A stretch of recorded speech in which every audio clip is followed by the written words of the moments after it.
How are you guys doing today? Today I want to talk to you guys about purpose. By the show of hands, who in here believes they were created to do something? They were created for a purpose. Now, by the show of hands, who in here knows their purpose? See, I find when I ask that question, not too many people can answer that question, if any at all. Now, my question that I pose, because I'm going to pose another question, might ask a few questions, but my question is, how can you create a vision board if you don't know what you were created to do? Let me go into the definition of vision. The definition of vision is the act or power of seeing. So when you're creating this vision board, you're creating it to visualize something. What are you visualizing?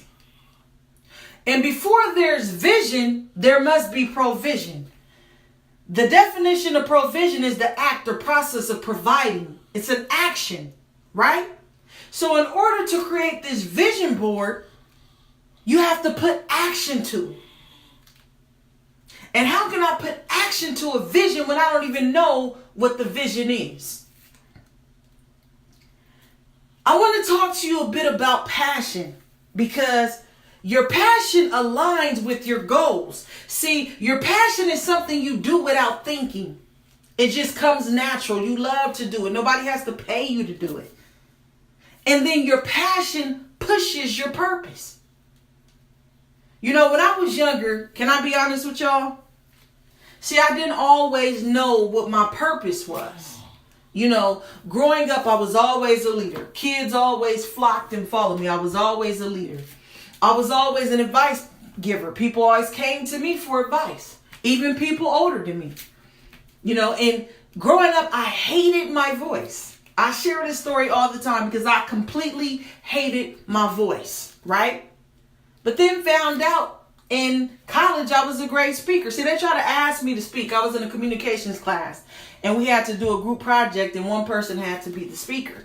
And they all were trying to get me to speak. See, I thought they were just trying to get out of speaking to get me to speak, because they kept telling me things like, you're the best speaker, you're a great speaker. And I'm like, really? You know, and I'm in my early 20s, and I kind of felt like they were doing it because they didn't want to do it. But then found out I was a great speaker. So I was able to do all these different things. I was a great writer. Been writing since the age of 10. Poems, books, movies from the age of 10. I just love to do it. You know, I would write my boyfriend poems and just different things like that. And I love to do these things. But what did that have to do with my purpose? You know, I didn't know anything about purpose. I was just existing and not living. But it wasn't until I was in my late 20s and I got tired of routine. I was a stay-at-home mom, married, 3 kids. My life consisted in church, and that's it. Really didn't have a social life. Wasn't in school, wasn't doing anything. And I began to pray. And I asked, what am I created here to do? Because if this is all I'm going to do, I don't want to be here.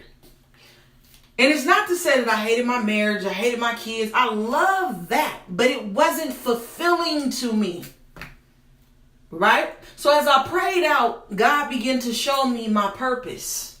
You know, I'm thinking, I give great advice. I write books. Big deal. But what he showed me was, even in the book writing, even in the being advice, was a therapist. You know, all these things have potential. So then he began to show me that I had a gift of taking complex information or content and making it simple to where even a 5-year-old could understand. So he began to show me that my purpose in life was to provoke thought to change the behaviors of people. So you can't get somebody to change until you reach them here first. And when you reach them here, it gives them time to think about it. And either they're going to process it and stay stuck, or they're going to process it and take action. Just like this word I'm giving you today. You're either going to process this and say, she don't know what she's talking about, and be stuck. Or you're going to process this and say, she's on to something. Let me think, what was I created to do? It's rare that people even ask that question. They just go through life day to day not even knowing what they were supposed to do. So then I had revelation. Now I know what I'm supposed to do. So then it tied into my goals, right? So now that I know, okay, that I give great advice, I need to go back to school. Because at first I went to school to be a probation officer. Got my associates in administration of justice, interned in the probation department, and absolutely hated it. I hated the paperwork. I just wanted to reach the people and be able to talk to the people. And I realized that wasn't for me. Why? Because it wasn't my purpose. I had an assault with a deadly weapon at the age of 14, and that kept coming in between of me getting into these government jobs. Anyway, I'm like, I'm not understanding. I'm not answering the questions right. And it wasn't that I wasn't answering the question right. It wasn't meant for me to go through that door. So let me tell you something. All doors closed is not a bad thing. Sometimes doors that are being closed are preventing you from going the long way out of your way and having to come back and detour. Because what you don't want to do is get into things and you're not supposed to be there, because it's going to prolong where you're supposed to be. All doors closed are not a bad thing. So I realized as a therapist, okay, I need to go back to school. Go back to school. So it became a goal. Then that goal became, okay, now I need to get my bachelor's, my master's, my license. Okay, books. I'm working on my 3rd book. I need to write these books. I'm working on my movies. Why? Because my purpose is to provoke thought to ultimately change the behaviors of people. So now I know what I'm supposed to be doing. Right? I know what's supposed to be on my vision board. But then you have the distractions that occur. Right? Society or people will try to make you believe what you're doing is not good enough. Can I tell y'all something? Stop looking on social media. Stop looking at people's success and counting yourself out. The definition of success is outcome or result. What does that tell me? Everyone's success looks different because everyone's outcome or result is different. It's not the same. I'm married with 3 kids. 1 million or billion other people are married with 3 kids, but they're not married to Demetrius. Their daughters are not Desai and Demetriana, and their son is not Demetrius. But even if they have those same names, they don't look alike, they don't dress alike, they don't speak alike. Our outcome is different. It's many speakers here today. We all speak different background. We all share the same color of skin, different culture. We are not the same. Therefore, our outcome is not the same. So if success is just measured by a result or an outcome, nobody's success even looks the same. Why are we comparing ourselves to other people? Oh, this person, they got 5 contracts. They're speaking over here. They done wrote 10 books. I need to up my game. No, I don't. Because their outcome and their result is not the same as mine. I need to focus on what I need to do for my purpose. Right?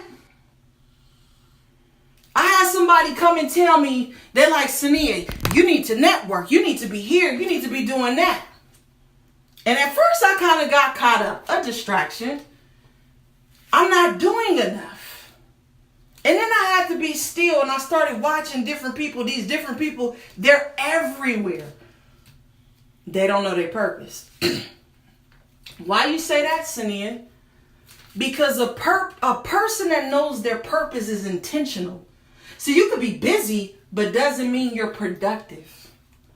I know a lot of busy people, and they're still at the same place they were there 10 years ago. Why? They're busy, but they're not productive. They're not intentional.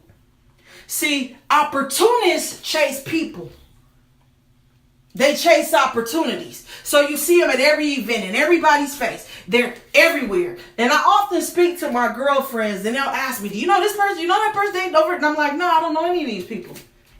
You'll rarely see me at a city event or all these different things. Why? Because I'm intentional. I only go if I'm supposed to go. And what I found in that is people that don't know their purpose, they're opportunists, so they chase people. When you know your purpose, you don't chase. People chase you.